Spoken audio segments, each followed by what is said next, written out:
So madam చెప్పండి, ఇప్పుడు 25వ వార్డులో కోడి శిరీష శివ గారు కాంగ్రెస్ పార్టీ నుంచి అని టికెట్ ఎక్స్పెక్ట్ చేసి వాళ్ళకు క్యాన్సిల్ అయింది లాస్ట్ మూమెంట్ లో. సో వాళ్ళు ఇప్పుడు స్వతంత్ర అభ్యర్థిగా ఫుట్బాల్ గుర్తుపైన పోటీ చేస్తున్నారు కదా మేడం. సో 25వ వార్డు నుంచి ఎలాంటి సపోర్ట్ ఇస్తారు మేడం మీ నుంచి? మేము తప్పకుండా గెలవాలని అనుకుంటున్నాము. ఎందుకంటే ముందు భవిష్యత్తులో జరిగిన అవి అన్ని కూడా నాకు డబుల్ బెడ్రూమ్ రాలేదు. నాకు భర్త చనిపోయి 20-40 ఏళ్ళ నుంచి నేను ఇక్కడే ఉన్నా. నాకు రేషన్ బియ్యము లేదు. సరే ఏమైనా కలిసి ఒక మహిళలందరికీ కూడా పింఛన్ రాని వాళ్ళు కూడా ఇక్కడ చాలా మంది ఉన్నారు. వాళ్ళకు కొంచెం సహాయం చేసి ఇప్పుడు గెలవాలని మేము కూడా కోరుకుంటున్నాం. దానికోసమే మాట్లాడదామని నేను అనుకున్నా. 10 ఏళ్ళ దాంట్లో కూడా ఎవరికి ఏమి ఇవ్వలేదు ప్రభుత్వం. చాలా మంది ఉన్నోళ్ళే ఉన్నారు కానీ లేనోళ్ళకైతే ఏది లేదు. ఉన్నోళ్ళే ఎదుగుతున్నారు, లేనోళ్ళు లేనట్టేనే ఉన్నారు ఇప్పటి వరకు అయితే.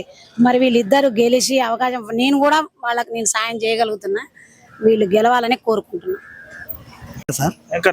ఇప్పుడు ఈ కోడి శిరీష శివ గారు కాంగ్రెస్ పార్టీ నుంచి టికెట్ ఆశించి రాలేదు కదా, ఇప్పుడు వాళ్ళు స్వతంత్రంగా నిలబడ్డారు. వాళ్ళు ఎట్లా సపోర్ట్ ఇస్తారు అన్న ప్రజలు?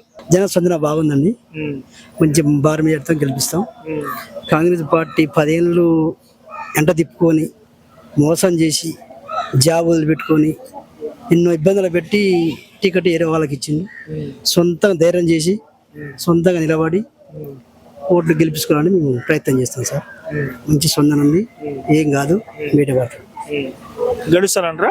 పక్కా గెలుతాడండి, పక్కా గెలిపిస్తాడు. పక్క జనం అంటే ఏంటంటే నడుతుంది ఆయన పక్కా గెలుతాడు. ఏ డల్ల తిరిగేలేదు. ఏది అనుకున్నా కానీ స్కోర్ చేయ బయటపడేది పక్కా. ఓకేనా, మంచిది, థ్యాంక్ యూ. సో బ్రదర్ ఏం పేరు మీ పేరు? సాయి కుమార్ అన్న. సో ఇప్పుడు 25వ వార్డు నుంచి అని కోడి శిరీష శివ గారు కాంగ్రెస్ పార్టీ నుంచి టికెట్ ఎక్స్పెక్ట్ చేసి లాస్ట్ చివరి నిమిషాల్లో వాళ్ళకు రిజెక్ట్ అయింది కదా. సో వాళ్ళు ఇప్పుడు స్వతంత్ర అభ్యర్థిగా పోటీ చేస్తున్నారు. సో ఎలాంటి సపోర్ట్ వస్తుంది? ఖచ్చితంగా మా తరపున, మా కుటుంబ సభ్యుల తరపున, వార్డు ప్రజలందరి తరపున ఖచ్చితంగా సపోర్ట్ ఉంది. పార్టీ టికెట్ ఇచ్చినా ఇవ్వకున్నా సరే మేము ఖచ్చితంగా సపోర్ట్ చేద్దామని అనుకున్నాం.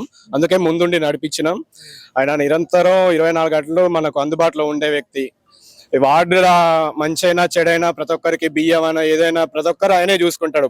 గెలవక ముందే అంత చేస్తే ఇక గెలిచినాక ఎంత చేయాలని నా యొక్క ప్రార్థన. ఖచ్చితంగా అందరం గెలిపిస్తాం, ముందుండి నడిపిస్తాం. 11వ తారీఖు 5వ నెంబర్ ఫుట్బాల్ గుర్తుకి అందరు ఓట్ వేయాలని నా విన్నపం. Thank you. Okay brother, thank you. పద్మనా? ఇప్పుడు కోడి శిరీష శివ గారు కాంగ్రెస్ పార్టీ నుంచి టికెట్ రాకపోతే సొంతంగా నిలబడ్డారు కదా, వాళ్ళు ఎట్లా గెలుస్తారంటారా? గెలవాలని మా కోరిక. ఎందుకమ్మా? ఎందుకంటే మాకు అన్ని అందుబాటులో ఉన్న మనిషి మాకు అనుకున్నది చేస్తాడన్న మాకు ఆశలు ఉన్నాయి. అందుకోసం ఇదివరకు నిలబడ్డోళ్ళు మాకు ఏం చేయలేదు. అందుకోసం మేము ఇప్పుడు కోడి శివకు మద్దతు ఇస్తున్నాం. మేము సో మరి గెలుస్తారంటారా? గెలవాలనే కోరిక. గెలుస్తాడు. సరే అమ్మా, మంచిది. సో బ్రదర్ చెప్పండి, ఇప్పుడు కోడి శిరీష శివ గారు 25వ వార్డు నుంచి స్వతంత్ర అభ్యర్థిగా పోటీ చేస్తున్నారు కదా, సో ఎలాంటి సపోర్ట్ ఇస్తారు అన్న? నమస్తే, నా పేరు మహేష్ అన్న.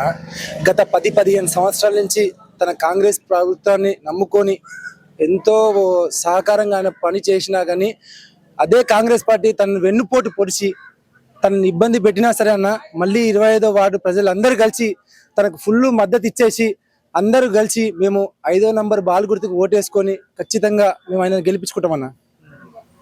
గెలుస్తారంటారా? ఖచ్చితంగా గెలుస్తారన్న.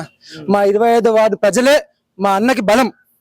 మా ప్రజలందరూ కలిసి మా అన్నని గెలిపించాలని మరి ఒకసారి అందరికి పాదాభివందనాలు మా 25వ వార్డు ప్రజలందరికీ. Okay brother, thank you, all the best.